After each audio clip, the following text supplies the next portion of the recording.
उनसे भी सूक्ष्म जो है अंतःकरण है। अंतःकरण के 3 भेद है, मन, बुद्धि, अहंकार। उसमें मन सबसे मोटा है, विकारी है।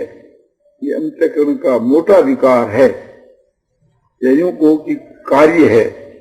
तो अहंकार का कार्य वही मन है। जो देह के मन जो अहंकार एक वृत्ति है, उसका मोटा रूप है, वही एक प्रकार से मन है।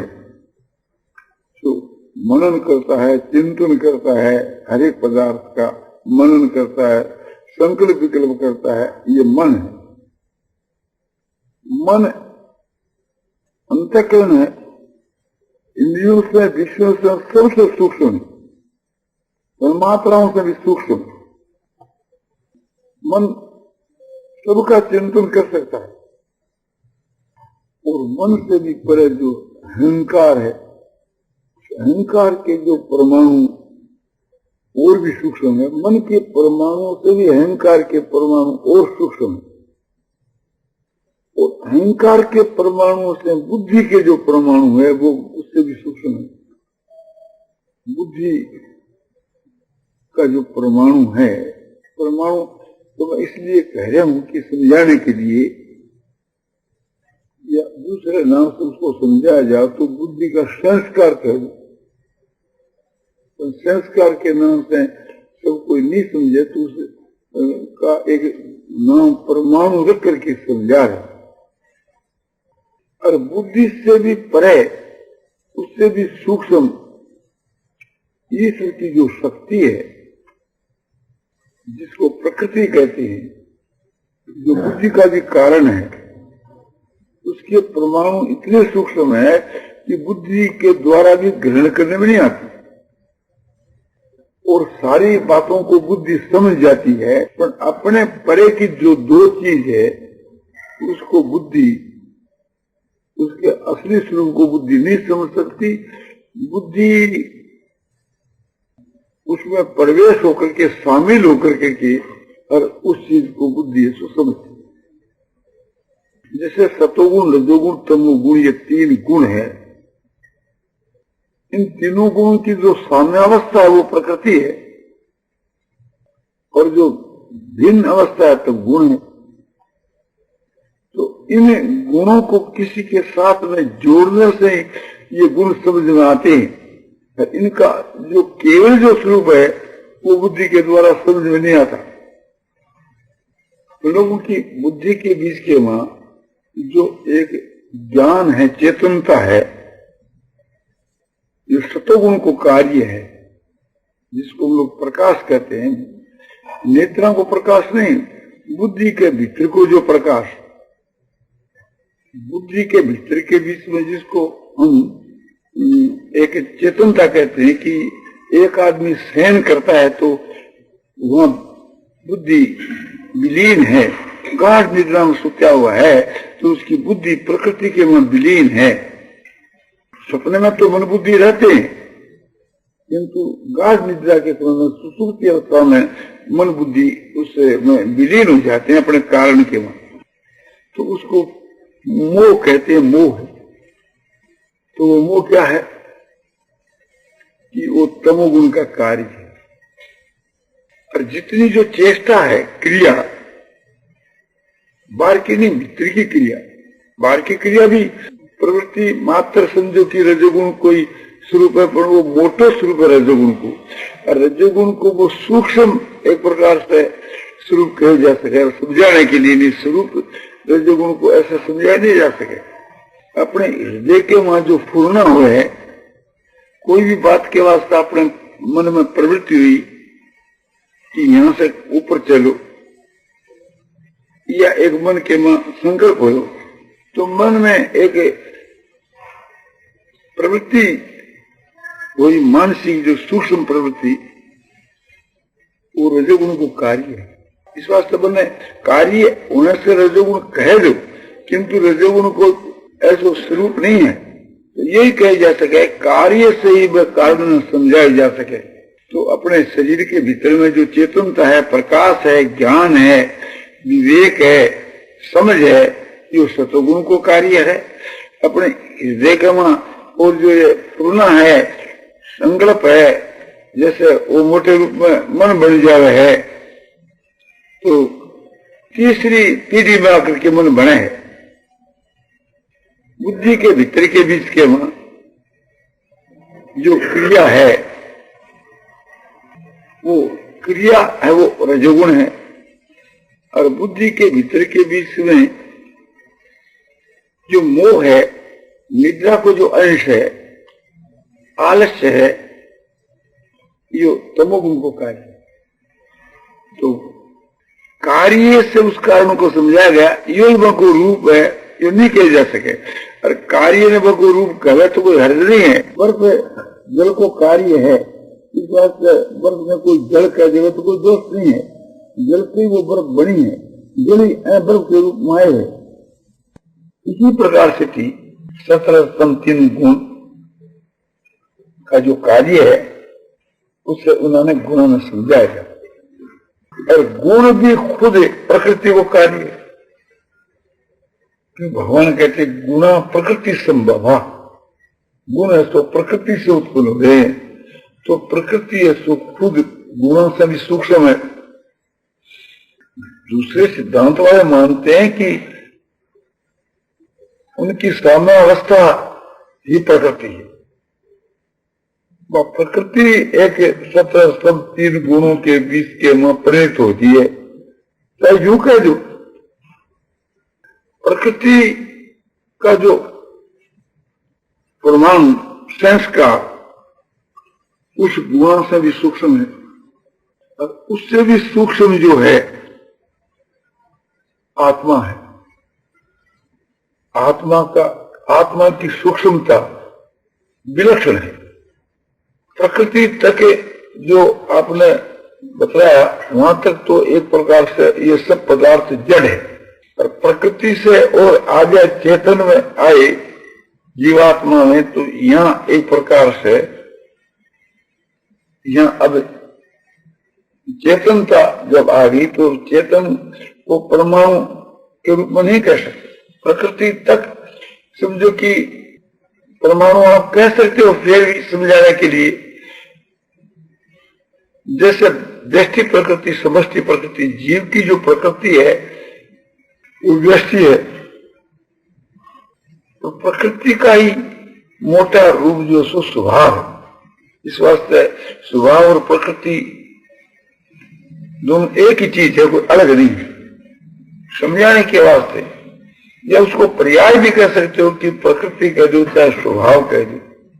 तो एक तो जीव को स्वभाव है, एक ईश्वर को स्वभाव है। तो ईश्वर को जो स्वभाव है वो तो समष्टि है, जीव को व्यष्टि है। ईश्वर की प्रकृति और जीव की प्रकृति, तो जीव की प्रकृति है वो दूषित होती है, ईश्वर की प्रकृति है सो शुद्ध हो। तो प्रकृति को फर्क होगा ना, इस वास्तव में विभाग होगा। और जीव ऐसो नाना है और जीवात्मा बहुत है और परमात्मा एक ही है।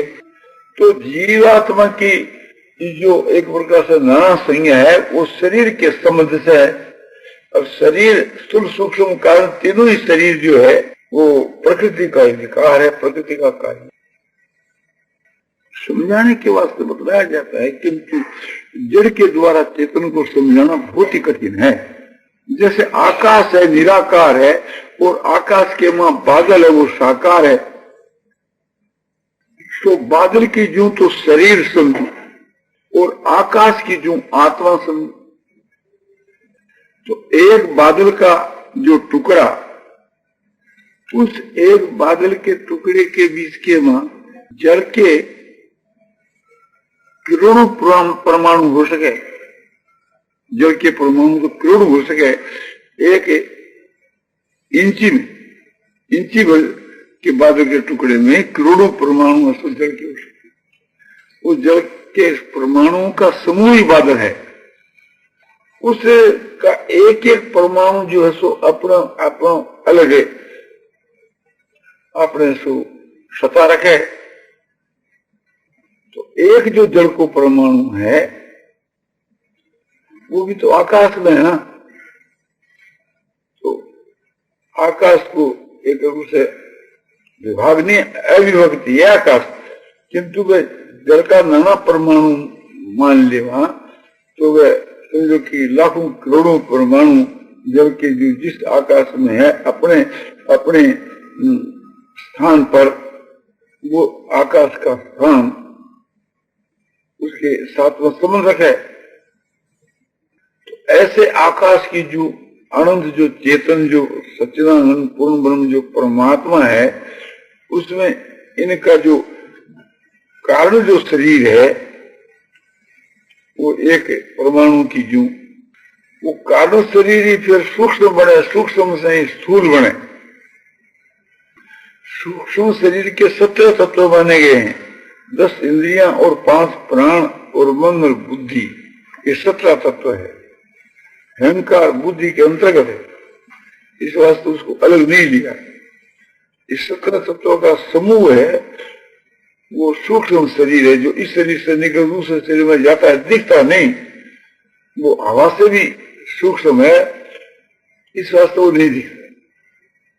प्राण जो है वो हवा की जो स्वरूप है, तो हवा भी नहीं दिखती, और वो तो एक प्रकार से कारण शरीर तो इन सबसे सूक्ष्म है, मन बुद्धि से उससे सबसे। तो ऐसा जो ईश्वर की जो माया प्रकृति स्वभाव, उसका एक परमाणु इस चेतन के साथ में संबंध है, वो दोनों मिलकर इसकी जीव संज्ञा है। अलग अलग किया जाए तो वो कारण शरीर है, और वो एक प्रकार से शुद्ध चेतन आत्मा है। शुद्ध चेतन जो आत्मा है उस अंश को तो कहते हैं कूटस्थ व्यष्टि चेतन, और उसका व्यष्टिपन उस कारण शरीर के संबंध से ही है, नहीं तो उसका विभाग हो नहीं सके। तो कारण शरीर के साथ में जो चेतन है व्यष्टि चेतन, तो दोनों मिलकर उसको जीव कहते हैं, जीवात्मा उसका नाम।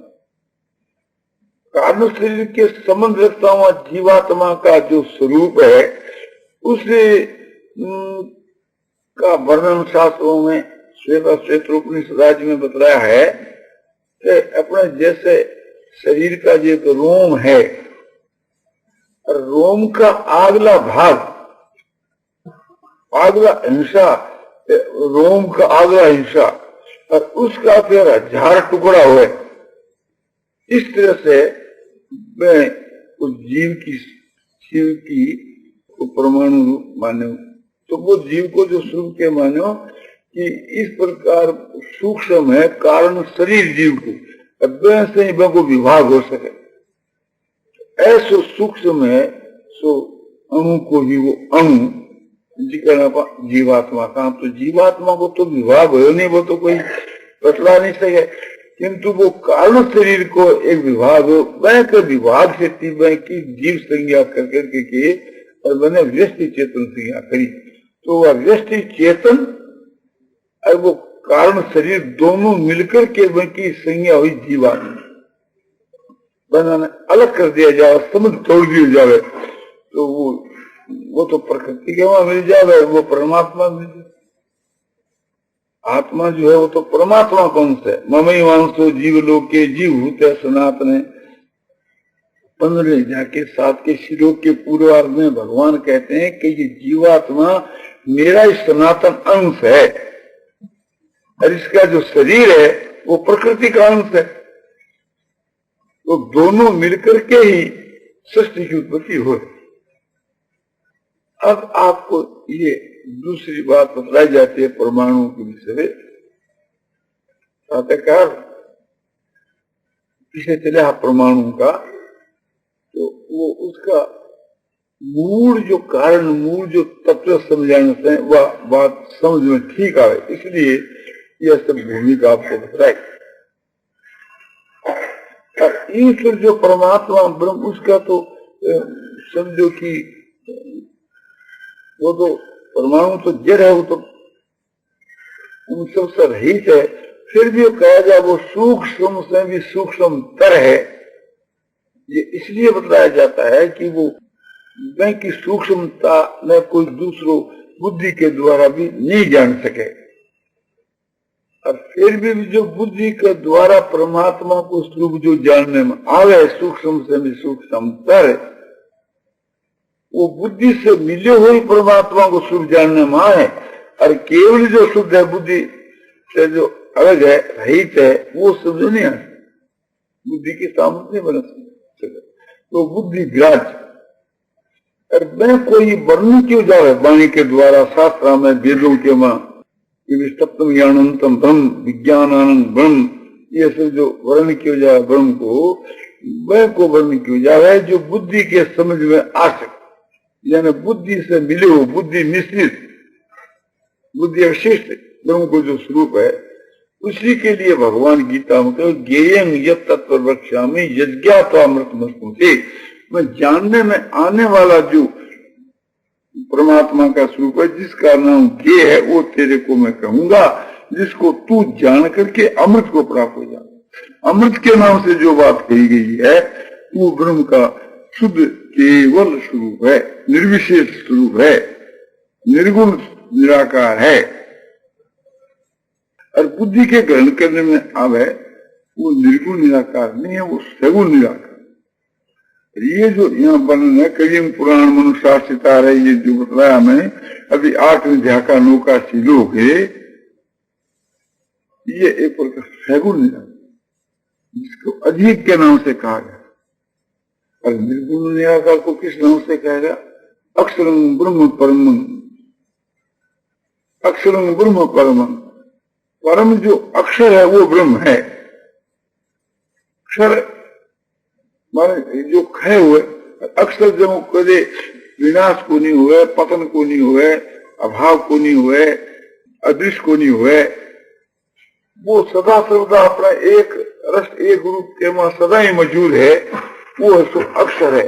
और मैंने परम इस वास्ते कहो, जीवात्मा को नाम भी तो अक्षर है। द्वाविमो पुरुषो लोके सरसता अक्षर एवं है, सहस्रवाणी भूतानि कूटस्थोक्षर उच्यते। संसार में 2 पुरुष, एक अक्षर और एक अक्षर, तो सारे भूत प्राणी वो तो अक्षर है, जीवात्मा वो अक्षर है। इस वास्ते परम अक्षर, जीवात्मा के अक्षर परम अक्षर में फर्क है। केवल फर्क है कि जब जीवात्मा ब्रह्म में प्राप्त हो गया है, तो वह को जीवात्मा पर नहीं रहे, वस्तु तो वह है, पर वह वस्तु अपने आत्मा जीवात्मा परमात्मा के रूप में बदल जाए, जरा वो अक्षर से परम अक्षर हो जाए।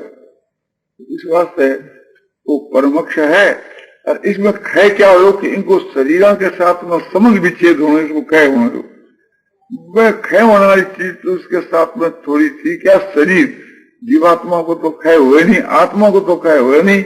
और वह में जीव भाव तो के संबंध से समझा, बस संबंध विच्छेद वो एक प्रकार से आपने खय होना है।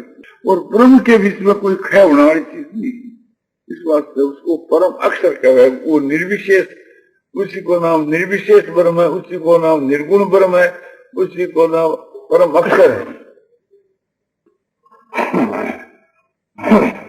तो जो आपने सगुण जो परमात्मा को स्वरूप है, मैंने सूक्ष्म से भी सूक्ष्म तर कहे जा सकते, इसलिए कि समष्टि बुद्धि जो कहे उससे या उसकी ईश्वर की जो प्रकृति कही जाए उससे संबंध है। शुद्ध जो ब्रह्म है वहां तो न प्रकृति है, न कोई अपना समष्टि बुद्धि है, कुछ नहीं। तो इसलिए जो अधियज्ञ है वो सगुण है, निराकार है। और परम जो अक्षर जो है वो निर्गुण है, निराकार, निर्गुण भी है, निराकार भी है। निराकार होकर के गुणा से अतीत है। निराकार तो और बहुत सी चीजें हैं, प्रकृति है वो भी निराकार है, जीव है वो भी निराकार है, बहुत सी चीजें निराकार।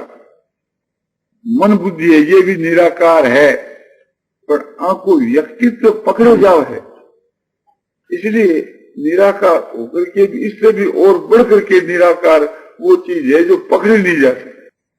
तो अब आपको और सब परमाणुओं की बात बतलाई जाए, अर्थ का अपने सिद्धांत बतला दिए, जैसे आप समझ सको कि भी ये परमाणु की चीज है। परमाणुओं को समूह ही अणुबम है, जिसके बीच के वहां इतनी शक्ति भरी जाल है कि जिससे हजारों आदमियों को विनाश कर डाले। अब ख्याल करना चाहिए, अब जो विषय है परमाणुओं को, इनको तो बड़ो विस्तार है, ये कोई 2-4 मिनट में नहीं कही जा सकती, तो कम से कम इसके लिए 1 घंटा की जरूरत। तो जो आपने एक सिद्धांत बतला दिया, संसार में जितने पदार्थ है सबके परमाणु, जड़ जो प्रकृति है उसी का जो सूक्ष्म से सूक्ष्म जो एक प्रकार से परमाणु है वो अपने बुद्धि का परमाणु है। बाकी उसके बाद जितने जो परमाणु है वो उससे मोटा, वो उससे स्थूल, वो उससे स्थूल, ऐसा जितनी बीमारियां हैं उनके सबके परमाणु हैं, जितना जो स्वभाव है उन सबके परमाणु है, कर्मों की क्रिया के सब परमाणु है, पदार्थों के सबके परमाणु है, भावों के परमाणु, हृदय के जो भाव है तो हृदय में स्थित हृदय के भावों के परमाणु है। भाव के भी 2 भेद है, मोटे 2 भेद, दुर्भाव और सद्भाव, क्षमा, दया, शांति, समता, संतोष, सरलता, ये जितने जो उत्तम उत्तम जो गुण है सद्भाव रूप परमाणु। और दुर्भाव क्या है कि काम, क्रोध, लोभ, मोह, अहंकार, राग, द्वेष, जितने जो दुर्गुण है ये दुर्गुण रूप अपने परमाणु। ऐसे ही क्रिया रूप परमाणु, क्रिया के भी अच्छे और बुरे दोनों भेद है, जिसको हम पाप कर्म कहते हैं वो बुरी क्रिया है, जिसको हम शास्त्रविद कहते हैं वो सात्विक क्रिया। तो ये सब जो समझो कि यज्ञ है, दान है, तप है, सेवा है, तीर्थ है, व्रत है, ये इत्यादि के जो आपने तीर्थ करना, व्रत करना जिसके साथ में लाग जाए वो क्रिया हो जाए, ये बाहर की क्रिया। और भीतर की क्रिया मानसिक क्रिया हो, जिससे संकल्प विकल्प है तो ये क्रिया है, और ये मन की क्रिया है, ये मानसिक प्रमाण। और भाव को भाव है, ये बुद्धि के प्रमाण, ये सूक्ष्म प्रमाण बुद्धि के प्रमाण। तो गुण युक्त, भाव युक्त, क्रिया युक्त, पदार्थ युक्त, ये सब अलग अलग प्रमाण। और सब जितने पदार्थ है इसी प्रकार से थी ये प्रकृति जो है जड़, उसका मोटा रूप आया वो होया अज्ञान, उसका और मोटा रूप आया तामसी अंश का, वो हो गया समझो कि अंधकार। तो नेत्रों का जो विषय है वो प्रकाश अंधकार दोनों अलग अलग, बुद्धि का जो विषय है वो अलग अलग, ज्ञान और अज्ञान। प्रकृति और पुरुष के साथ में मुकाबला चेतन के साथ में वो जड़ चेतन, तो जीवात्मा चेतन और प्रकृति जड़। जीवात्मा की जो बुद्धि है एक प्रकार से उसमें 2 चीज ज्ञान और अज्ञान। इसी तरह से थी हमारे नेत्र, उनके 2 विषय अंधकार और प्रकाश। तो ये तीनों है जड़ है, और तीनों ही एक प्रकार से तमोगुण रूप है। जो ज्ञान है और प्रकृति का तम भाव है वो, और जो अंधकार है ये सब एक प्रकार से तमोगुण है। और क्रिया जो है बाहर की क्रिया, मन की क्रिया, और समझो कि प्रकृति के में भी क्रिया होती रहे, तो ये तीनों क्रिया जो है तो रजोगुण से। और बुद्धि जो है और समझो कि अपने चेतन जो आत्मा है और बुद्धि जो है और जो दृष्टि जो है, प्रकाश जो है, ये सब एक प्रकार से ये सतोगुण का समूह है। इस प्रकार से इनको समझ करके इनके प्रमाणों को विशेष रूप से विस्तार से समझने की जरूरत है। तब आपको मालूम हो जाएगा कि भी संघ का जो गुण और दोष किस तरह से इस संसार में है। नारायण नारायण नारायण श्रीमन नारायण नारायण नारायण श्रीमन नारायण